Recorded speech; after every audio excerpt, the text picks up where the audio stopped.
The Great British Sports Car. A little cheeky.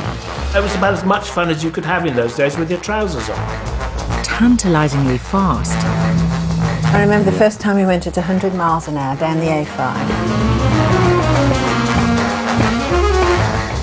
But above all, thrilling.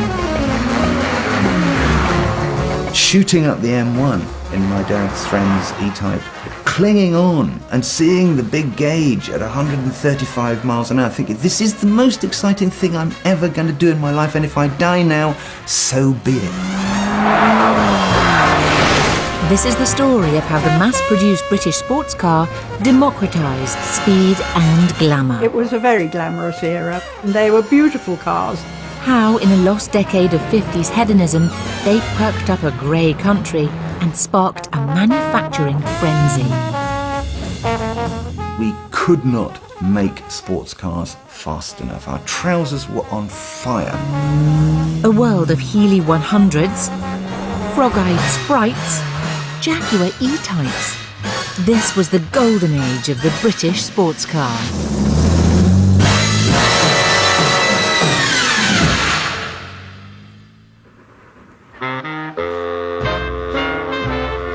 Strangely enough, the story of our mass-produced British sports cars starts with these guys. Well, not these actual men, but American GIs. We didn't always appreciate them, but after the war, the cash-strapped motor industry needed their money.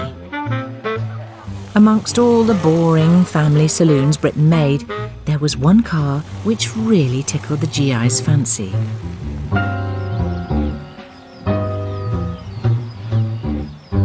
What really focused the British attention on the sports car was that American servicemen who'd been stationed over here, they'd been stationed in the US Air Force bases in East Anglia and so on, they had seen these charming little MG sports cars running around, which had been made before the war, and they thought they were fun, and quite a lot of them bought these little MGs and took them back to America.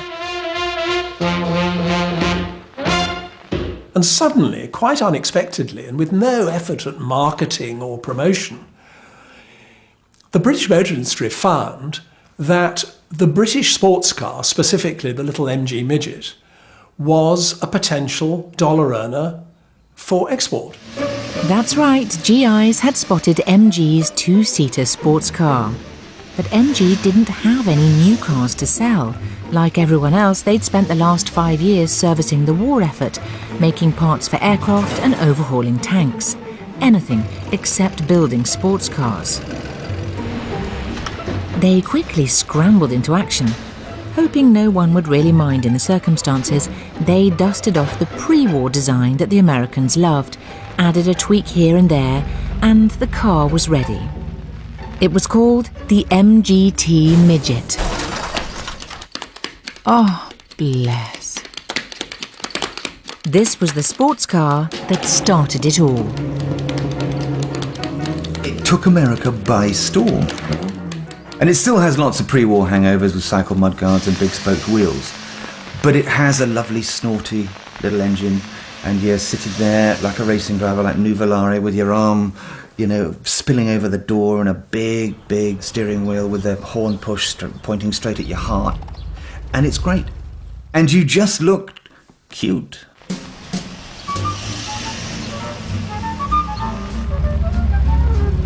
Overnight, the idea of a mass-produced British sports car had been invented.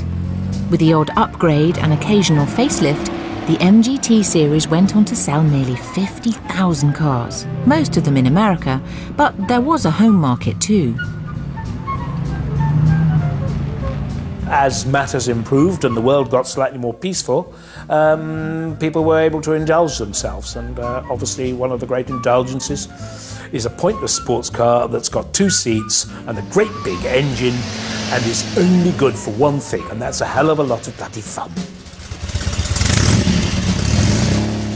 The dream didn't come cheap for the Brits. In 1947, the average salary was £416. A new MGT cost £527, which, in case you're wondering, is about £17,000 in today's money. But unlike a custom-built Ferrari, these British sports cars were within reach of affluent professionals. Perhaps a suave doctor or a rakish bank manager.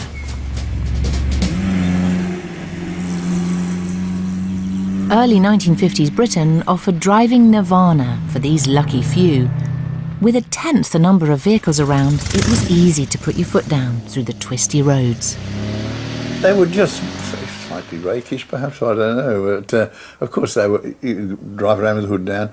This car was quite interesting because you'd got the optional extra aero screens fitted behind the main windscreen, so you could lower the windscreen, and you'd got the aero screens like the racing cars.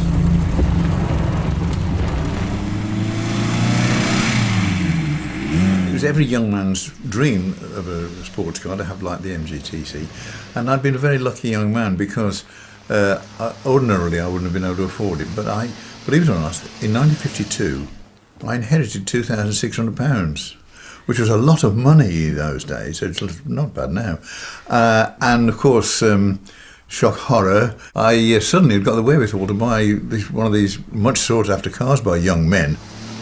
With an eye on what his parents might think, John, rather than throw all his money away, went for a second-hand MG. It was £425, as I recall, which was quite a substantial sum. And I caught the bus with a wad of notes all the way from West Bromwich to Birmingham. And I bought the car there and then for cash and drove it home. Oh, my parents, what have you done? All this money. But nonetheless, we loved it. Well, it was quite glamorous, really. And I came from a background where my mother and father hadn't got a car. And I think it was probably one of the first cars I'd ever been in. And it was, well, glamorous, I suppose, wasn't it? You felt as though you were getting somewhere in life from the sort of background we'd both come from. Yes, quite modest. A new MG was out of reach to most of the middle classes, and it was kept deliberately expensive. To encourage exports to America, the government added on the dreaded purchase tax, which made an already pricey sports car even pricier. There was purchase tax on anything like a radio set or a car or a whatever. And the rating of that tax was raised or lowered depending on how they wanted the demand to go. At one time, I can tell you, there was a limit of £1,000, I believe, for car prices. Below that, the purchase tax on a car that cost £1,000 was at 33%. Above it was 66%. Even in these hard times, there was a feeling of optimism in the air. For those few with the money, finding some fun amongst all the austerity was a must, even if it meant taking the extra tax on the chin. You've got to say, consumers having to pay that amount of money, they wanted these cars really badly then, didn't they? They would pay any price for these lovely, new, exciting, fast cars, and if it meant paying 50% to the government for the privilege to drive them, then so be it.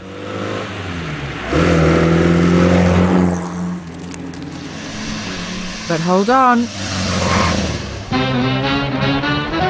The MGT was about to get blown out of the water as another famous brand muscled in on the act. In 1948, Jaguar unveiled their XK120 to a swooning audience and instantly made the MG look a bit prehistoric. Clark Gable is pictured getting out of one, and suddenly the world just stands back and sighs with admiration. It was the poster boy of the mass-produced sports car. Our rich cousins over the pond could just afford one, but in post-war Britain there was fat chance. The XK120 cost £1,263, weighing in at an eye-watering £36,000 in contemporary money.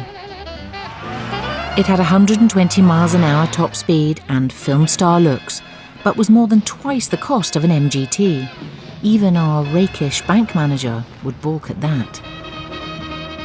Whoever could combine the beauty of the XK120 with the driving thrill of the MG at a lower price would take the British sports car into the modern age.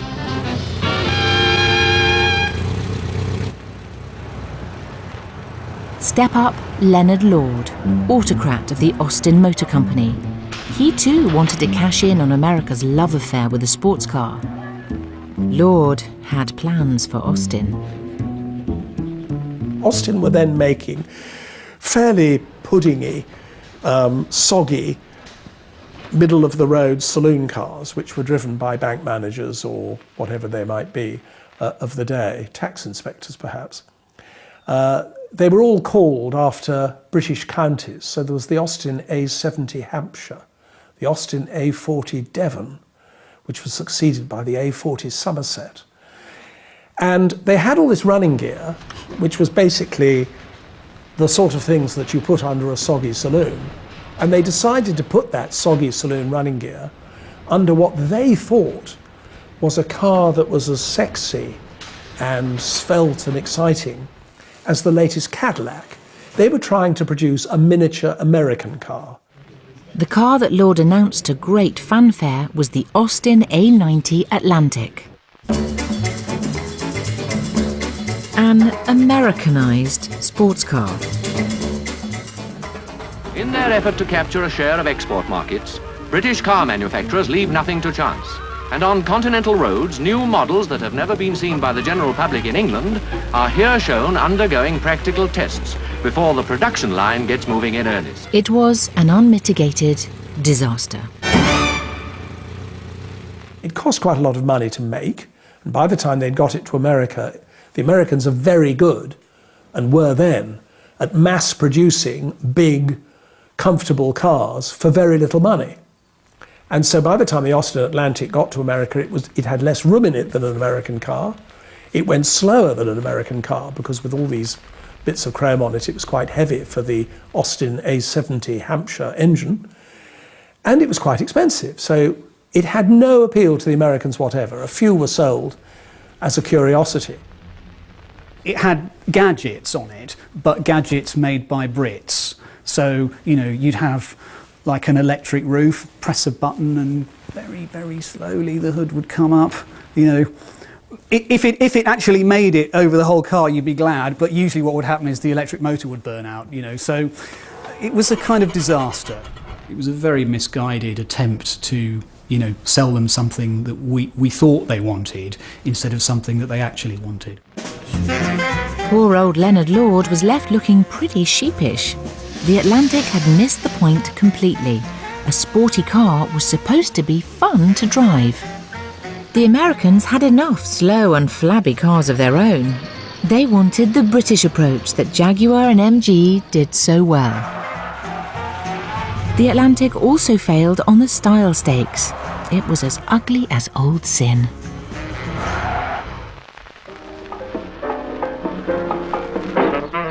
Style now mattered, even in Britain. The nation's attention had been focused on modern design at exhibitions such as Britain Can Make It and the Festival of Britain. The space-age styling of the 50s was a celebration of progress. It looked to the future.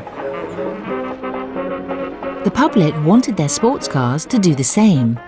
Only a car that offered futuristic looks, 100 miles an hour performance, and the promise of pleasure would do.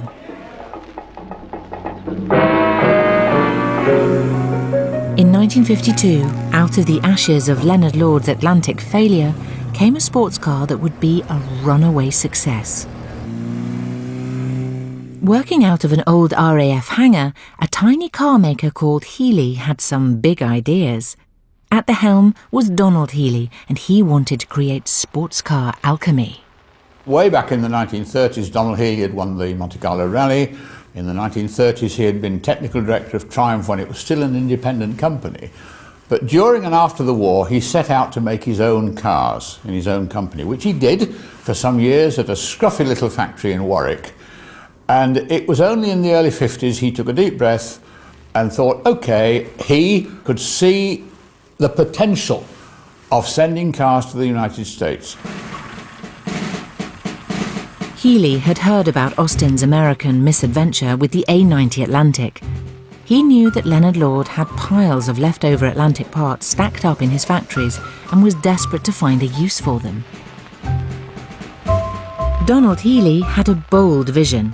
He would take the best bits of the failed Atlantic and use them to make a real sports car for the 1952 motor show. Using their racing expertise, his small band of engineers teased 100 miles per hour performance out of the engine and created a car that drove like a dream. But Donald Healey wasn't satisfied. He hated the look of the car's front end with its oversized grille. With no time to change it before the motor show, he ordered it to be displayed with its nose hidden behind a large pillar. That didn't stop Leonard Lord from spotting it.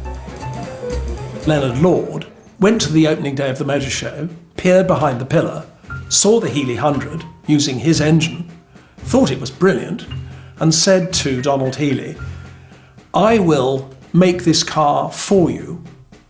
In an amazing turn of fortune, Lord agreed on the spot to mass-produce Healey's car.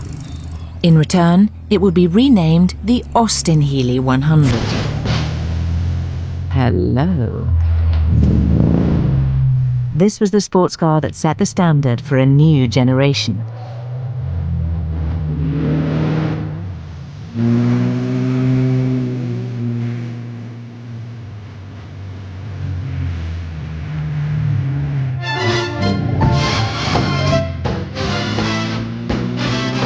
It really took Donald Healey to, bring it all together and add a bit of sex appeal and also come up with something that he knew everyone would want, and that would be a car that would do 100 miles an hour. In those days, that was a kind of magic figure, and I think he thought that, if he could produce a car that could do that and demonstrate it to people, then he would have an export winner on his hands.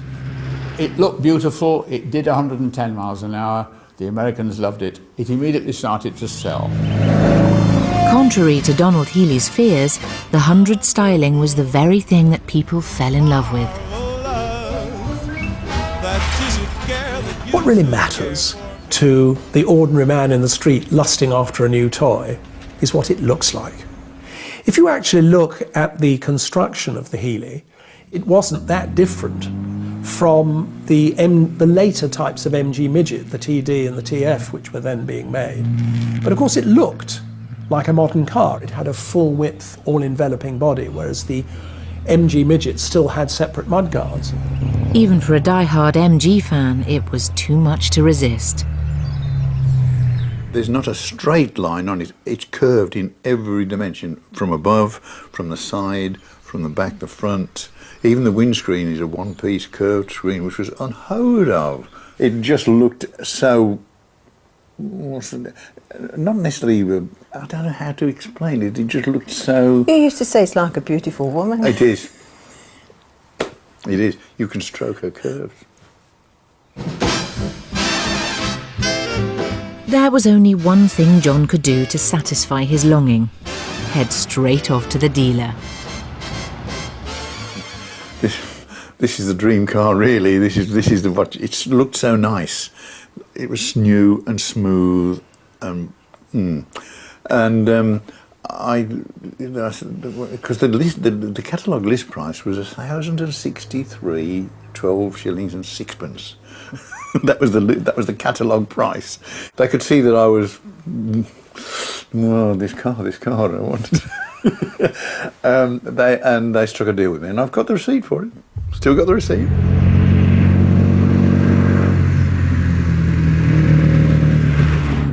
The British sports car was no longer just a fun way to get around. The Healey projected just the right image for the aspirational middle class. Yes, it was just glamorous, wasn't it? It was, yes. It really was. Yeah. It certainly felt in a cut above, shall we say. Like I said, you didn't get somewhere, you arrived. Yes. I suppose looking back, you were treated a bit differently, weren't you, when you arrived in a car like that? Oh, yes. Yes, there was a... Yes. A bit like arriving in a Rolls Royce now, I people guess. thought, mistakenly, that we were people of substance. Little did they know. The Healey had cost John the equivalent of nearly £21,000. It would require a few compromises. We got married in June 1956, and we went on our honeymoon in the Healey. And actually, I lost my cap. It blew off because it got the hood down. We came home to a house we'd just bought with the rest of the money, and we got this lovely car in the garage and no furniture in the house. The Austin Healey had all the right ingredients. Now other manufacturers knew what to aim for. The sports car scene was about to explode. By 1955, Standard Triumph had got in on the act with its manly and rugged TR series. A cheeky-looking 100 miles an hour car that cost less than the Healey.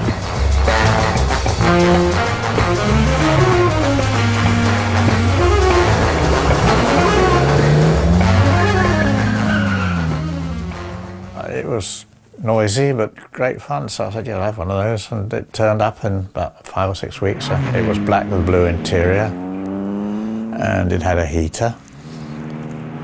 In fact, when building a TR2, the first thing they put was a heater, and then built everything else around it. So if you needed to repair the heater at all, you had to take the car apart more or less. It was ridiculous.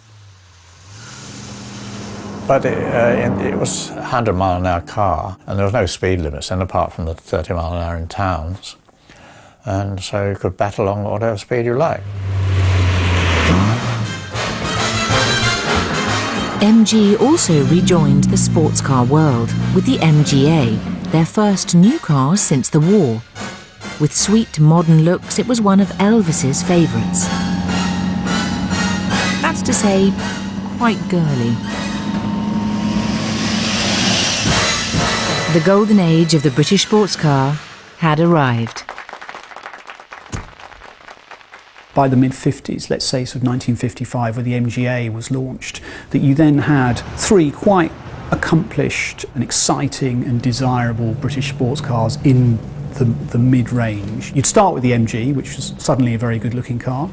You'd have the TR above it, then you'd have the Healey 104 above that. So there was, suddenly there was quite a good choice, and they're all really good-looking vehicles.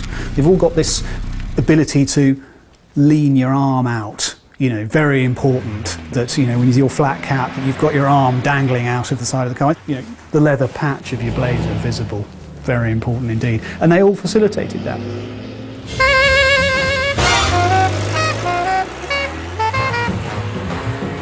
Once MG launched the MGA, we had 3 basic motor cars to argue about in the pub. There's always been a love-hate relationship between Triumph and MG. Moses said unto the Lord, come forth, but he could only come fifth because he was driving an MGB. And Healey drivers had it in for Triumphs. The TR2, the styling was ghastly compared. You might be seeing some nice gentleman with a TR2. Yeah, and that was actually, it had got a tractor engine in it. Actually, the engine wasn't bad. The engine wasn't bad. It was the best part of the car.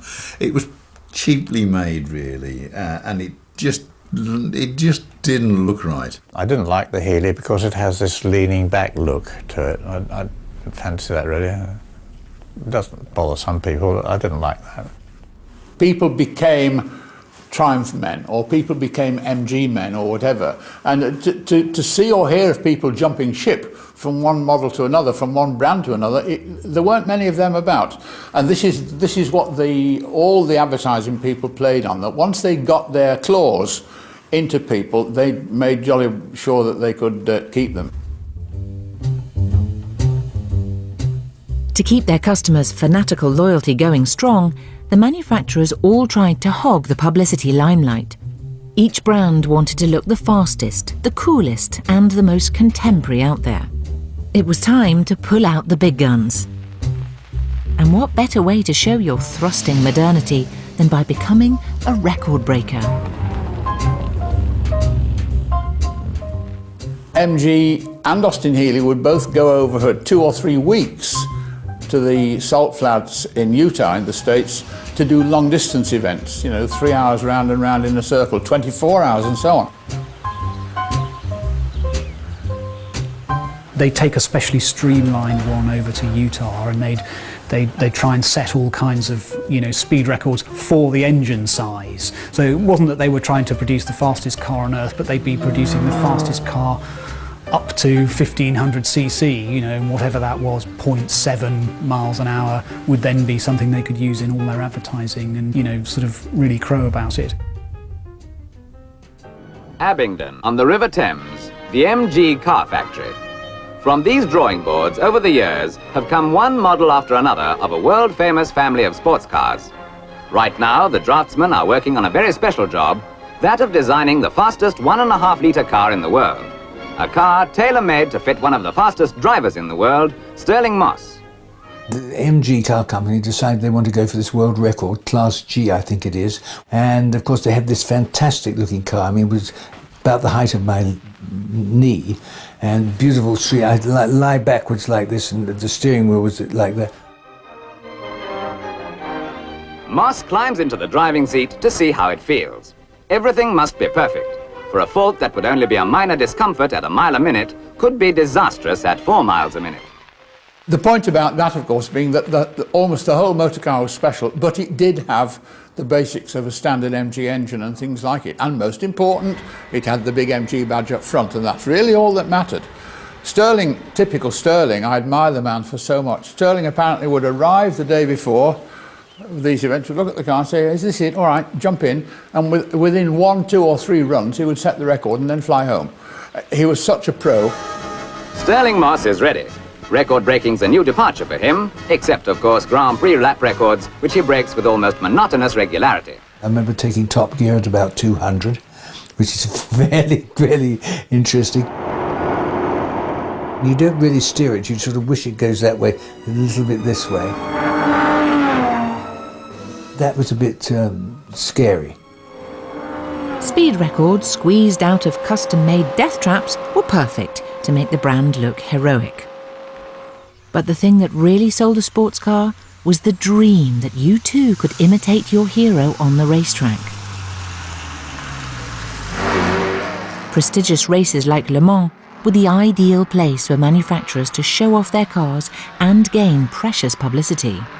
I can't stress too much how important success in motorsport was to the image of the British sports car, particularly in the 50s and 60s. Not only did each of the manufacturers have a works team, a factory-backed team, they would pick and choose their events carefully so that somehow or other they hoped they could always gain success, even if they weren't going to win outright. So it meant, for instance, that Triumph would go to Le Mans, even though they were only going to finish 9th, 10th or 11th, and Ferrari would win, they could still have something to advertise at the end of it. Right from the start, the giants battled for the lead, whilst the Triumph settled down to lap steadily according to their prearranged plan. The phrase, we've all heard the phrase, win on Sunday, sell on Monday. Effectively, that's an American invention, the phrase, but it applied. So if MG had done something wonderful on a Sunday, you would be amazed how often an advert would appear in the Daily Express the day after, or in Autosport the week after, making sure that the world knew about this. They were all fighting for the same market, they were all fighting for the same people. And if as an example, MG could say, we went to Le Mans and we won the class in the 24-hour race, and the opposition weren't able to say it, tick, that's a plus point. But while Le Mans races used customised versions of everyday sports cars, 1950s rallying offered the chance to see them compete straight out of the showroom. The cars racing in the thrilling European events were the very models that you could buy from the dealers down the road. This was publicity gold.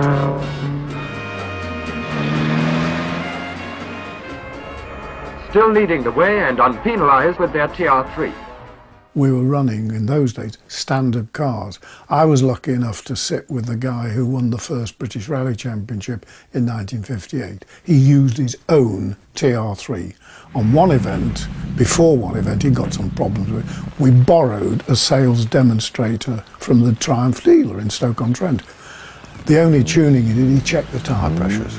I put a bit of cardboard on the dashboard so that my map light wouldn't reflect in the screen. That was the only work we did. And on the Monday morning, I took it back to the dealers. It went into the sales room. If the wins weren't coming in, the manufacturers, but Austin Healey got the best press ever when they recruited a woman who could beat the men hands down. Her name was Pat Moss. We never thought of ourselves as women, as a woman's crew. We just thought of ourselves as rallyists, and Pat was one of the very best. My sister wasn't really interested in being the fastest lady. They wanted to win outright, and she was of that mould. Pat Moss owned her own Triumph TR2, a car she nicknamed Fruity after the sound of the exhaust. But she needed sponsorship to compete in rallying. She approached Triumphs to say, I would like to do this major rally, could you support me? And they offered to lend her a car but no money, and she said, well, I've got the car, it's the money, I haven't got the budget. So Triumph lost Pat Moss. In the PR game, Triumph had royally dropped the ball. They'd lost the Moss name, a female driver, and a winner. Pat would prove to be publicity dynamite. I think they thought she was just another lady driver, and she turned out to be a lot better than that. Paired up with a new generation of Austin Healey, they were about to take the rally world by storm. When we first started with the Healey, I think it was a tulip rally, and they were real pigs to drive. With the press watching, they entered the hardest rally in the world, the Liège-Rome-Liège. Not for them, the ladies' prize, they were going all out to win the whole event. It was a tall order, given the demands of the race. 4 days, 4 nights, 1 hour break, not per day, 1 hour for the 4 days. Dust, carts without any lights on in the old Yugoslavia. But you see, I'm getting excited talking about it now. It was absurd, but marvellous. Forget about speed records and Ponce-French races. If anything could sell the raw thrill of the sports car, this rugged rally was it. And there was a woman at the wheel. We came out of Yugoslavia covered in dust and dirt and washed at a fountain in the first place in Italy that we came to.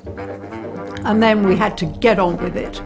On the long, long drive back to Liège, she was so tired, and she saw the telegraph poles she thought were men walking across the road. And I saw flaming cars in front of us and told her to dodge them. And we were desperate, but we made it. Pat and Anne didn't just make it. They'd beaten all the best men in the world. Never mind, chaps. There are a lot of people, and I'm one of them, who feel that Pat's win on the Liège and Austin Healey 3000 with Anne was one of the greatest motorsport events, certainly one of the greatest wins of all time. If anything was going to sell sports cars, this was it.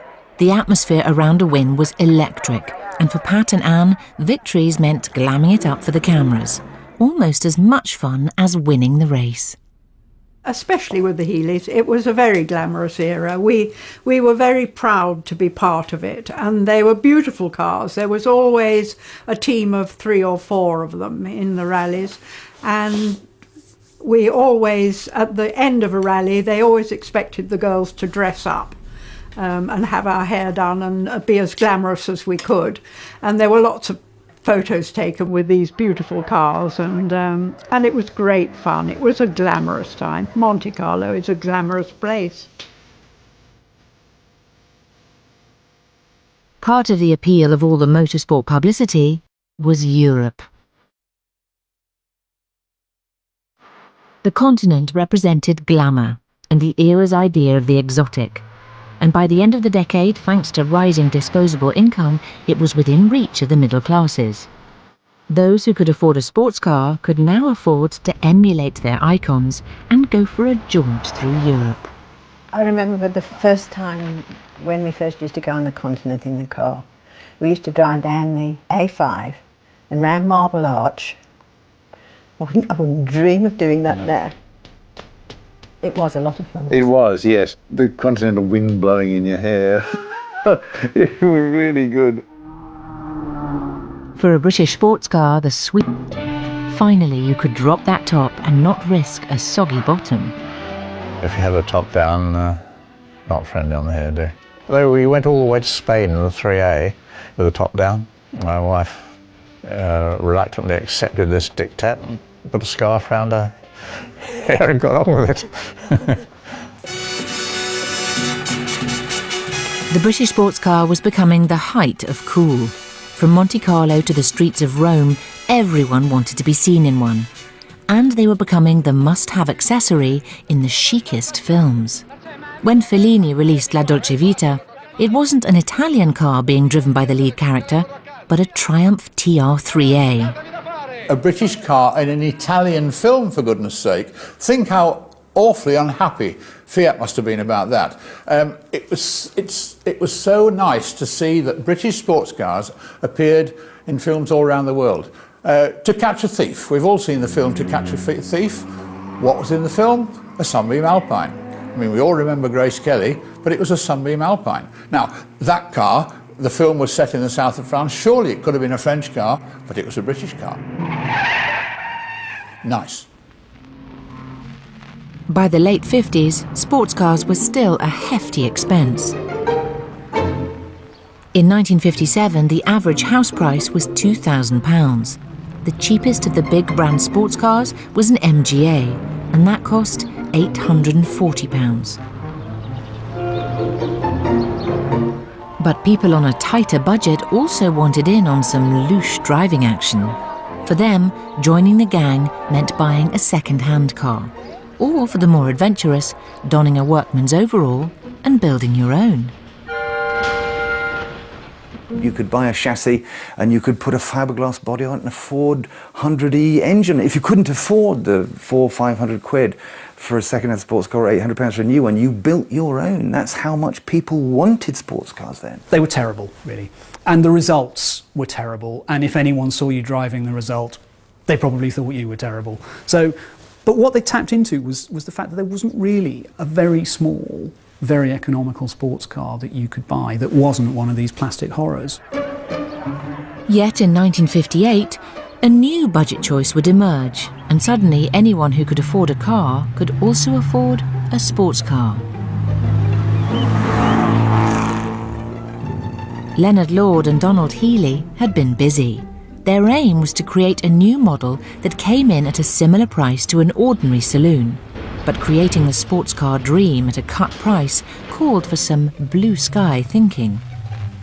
He came up with all kinds of wild ideas. One of his ideas was that the back end and the front end would be identical and only the middle bit would be different. So you could just make one section, shove it on the front or shove it on the back. Didn't really work in practice.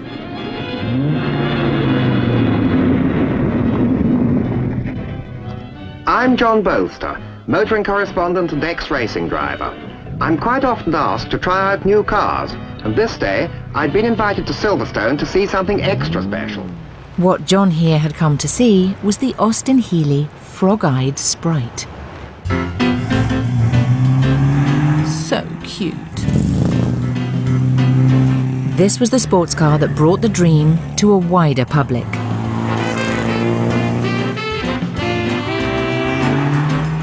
The Sprite got its nickname Frog-Eyed from those front headlights, which made it look somewhat amphibian.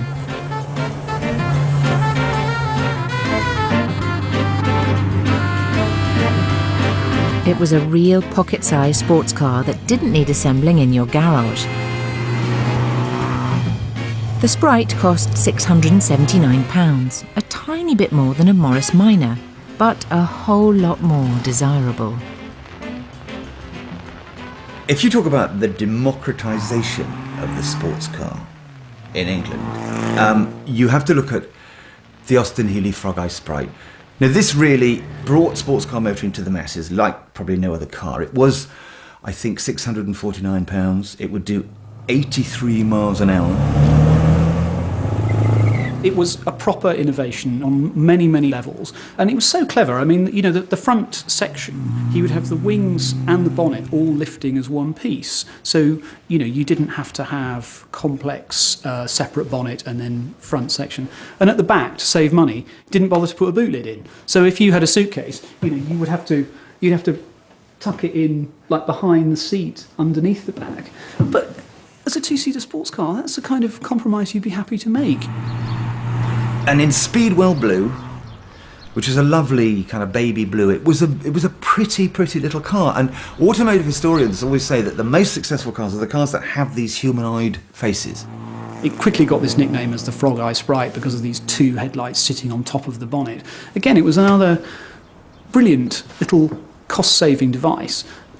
Donald Healey had wanted to have flip-up headlights, which obviously involved quite a bit of technology and faffing around under the bonnet to make them work. And when the accountants looked at it and just said, that's too expensive, he just thought, well, let's just put them on top of the bonnet like that. You know, at a stroke, creating one of the most distinctive looking cars on the road and, you know, a feature that just everyone loves about it. You look at the front of a Frog Eye Sprite and you see these two wonderful eyes and this little grin, and you want to give it a saucer of milk. It's just a beautiful, pretty little car that was cheap, that was accessible, and you look at all the ads, and there is suburban Britain with the girls with their pachong skirts, and the blokes, the Lotharios with their ties and sports jackets with patches on the elbows, loving this little Frog Eye Sprite because it was sweet, and again it gave that hint of sexuality, that hint of speed, that hint of power, but it was accessible, cheap to run, non-threatening, and just a lovely, charming, matey little sports car. Healey's stripped-down design had captured the essence of sports car magic and brought with it a whole new generation of drivers eager to join in. Here was a car that didn't cost very much, and it worked. And what it offered was not that much in the way of performance, but a lot of excitement because, you know, the doors are that thin, the steering wheel's here, the windscreen's that big. You know, you feel like you're doing 100 even when you're doing 40 in one of those. So, it had everything. They're tiny little things with 998 cc's, but so much fun. They weighed as much as a packet of cigarettes. The power went to the rear wheels. We had a 4-speed gearbox, and a steering wheel and 3 pedals. And it was fun. You could kick the rear end out. You could have proper sports car fun in it. They were dreadful. I mean, they were dreadfully unreliable. They rusted to bits. So you had to show them a damp chamois, and the ferrous oxide would peek through. But also, I remember a friend of mine had one, and when we drove on wet roads, the water would come through the floor and around the pedals, you know, where the pedals went through the floor. Water would gush in, so you'd end up with freezing ankles. But yeah, it was fun. You know, it was about as much fun as you could have in those days with your trousers on. It was, of course, exactly the sort of car that young men lusted after. I was a single man living in Coventry, actually working at Jaguar when I knew I could never afford an XK150 or an E-Type that I was helping to design. But I could afford a Sprite, so I bought one. It's the sort of thing I could go to events with. It was the sort of thing I could go to, hopefully, impress a girlfriend. I mean, she was never going to be impressed by an Austin A35 or a Morris Minor, I can tell you that. But some of them were as impressed as hell by a Sprite. The Sprite was also perfectly timed. The arrival of easier consumer credit meant that it was within reach of younger owners. It came about at a time when credit was starting to be available, so it was one of the new cars of 1958 that would actually be affordable to those who didn't actually have the ready cash. It came along at the right time. It was very much in that sort of Macmillan, you've never had it so good period, you know, and certainly from a point of view of sports car choice, you never had it so good. Healey had created a car that offered a taste of sports car pleasure. But the little Sprite hit the roads at a time when driving in Britain was changing.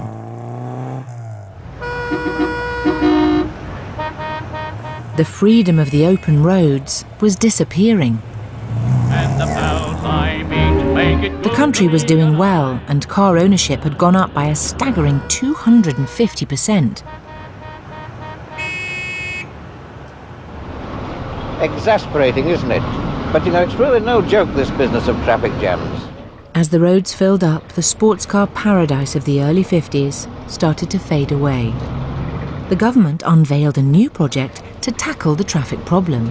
It is in keeping with the bold, exciting and scientific age in which we live.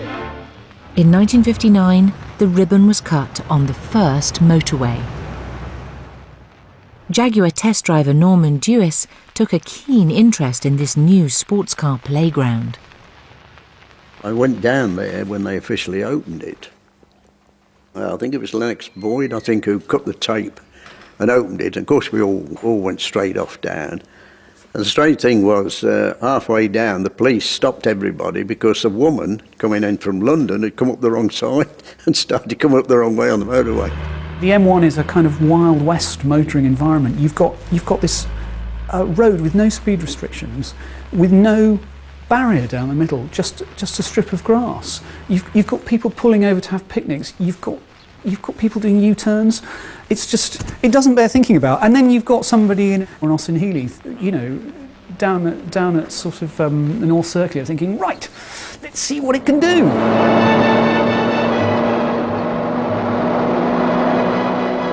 With no speed limits and long, uninterrupted straights, the motorway was somewhere sports cars could be taken to their limit.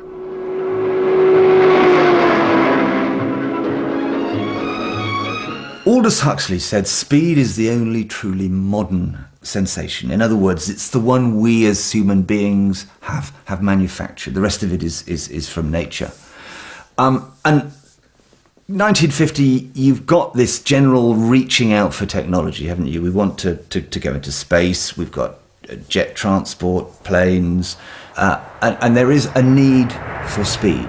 So constantly there's this kind of arms race going on. The motorway made it easy to reach top speed, and 100 miles an hour no longer seemed quite so special. To blow your socks off, a sports car needed to go much faster. A new age of speed called for a sports car to match, and Jaguar had just the thing in mind. They would make a car that went faster than everyone else's. Taking a gamble, they closed their racing team and started to focus on making a new two-seater sports car that could do 150 miles an hour. The one, the only, Jaguar E-Type. Oh, that's lovely. This was the sports car that had it all. Designer Malcolm Sayer had made aircraft during the war and Le Mans winning race cars for Jaguar. Now his job was to design a sports car with star quality. Malcolm Sayer, the aerodynamics great man, one of the best designers on body shapes, he came up with the idea, and it was basically the principle of a single-seater fighter.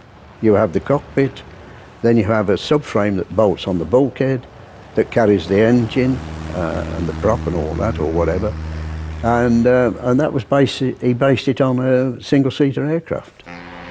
Norman worked with Sayer to develop the fledgling sports car, taking what the designer had learned from aeroplanes. I worked with him a lot in the wind tunnel and on the test track and that, doing cooling and low drag body stuff, trial and error. Those days it was all hands-on. You didn't have computers doing it for you. More than anything, the Jaguar team wanted a car that could do 150 miles an hour. To sell such a beast to the public meant passing some strict road tests. It was legislation was brought in that you've got to make sure that the car was safe if the tyre burst. That was the legislation. So what do? We've got to burst the tyre at 150 miles an hour.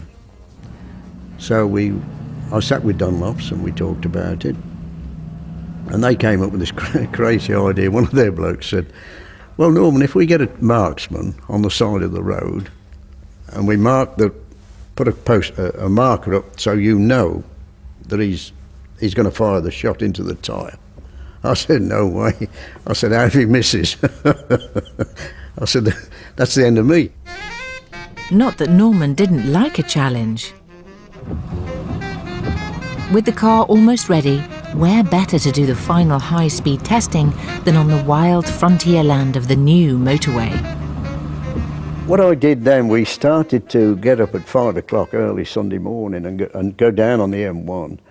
And I had a stretch of road from Northampton to Newport Pagnell. I was to get on there and straight down to Newport Pagnell, over the slip road, back up, and do this, get as many runs as I could, you know, by about 6 o'clock in the morning. And this was going well. Every Sunday we was doing this. And then I had a phone call from the Superintendent of Police of Northampton. And I knew him quite well, actually. And he said, Norman, he said, I understand you're doing tests on the motorway. I said, no. Jaguar's big moment had arrived. In 1961, the time had come to unveil their E-Type creation to the public. Quite suddenly, Geneva Motor Show, March 61, good grief, what's this? The most beautiful car in the world appeared, bang, from Jaguar, the E-Type. Of course, the crowds of people around the E-Type, they couldn't believe it. The press people were there. This car is literally a poem in steel and still one of the most beautiful cars ever made in the world. Full stop, end of sentence, rule off. When Enzo Ferrari first saw the car, he said, what a beautiful car. He said, we've made nothing better than that. And he said, there's only one thing wrong with it, Norman. I said, what's that? He said, it hasn't got a Ferrari badge. And it didn't have a Ferrari price tag. Here was a sports car icon which made even the Italians blush, from a factory in Coventry. Suddenly, here was a British car that would do 150 miles an hour, a car that looked as if it was straight out of a spaceship, a car that was being sold at an incredible price. As I recall, even with the dreaded purchase tax, an E-Type cost just about £2,000, which was something like half of an Aston Martin price, or a quarter of a Ferrari price. It changed everything. A car that you could legitimately say was the nearest you could get to buying a racing car, and you're a private man living in your lovely 60s house on these new estates in Hemel Hempstead. And it's absolutely heart-stoppingly glorious to look at. Because the E-Type was so beautiful, everyone wanted to be associated with it.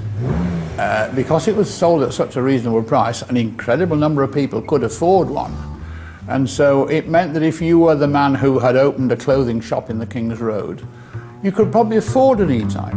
It was just amazingly, as I believe is an expression, it was amazingly accessible.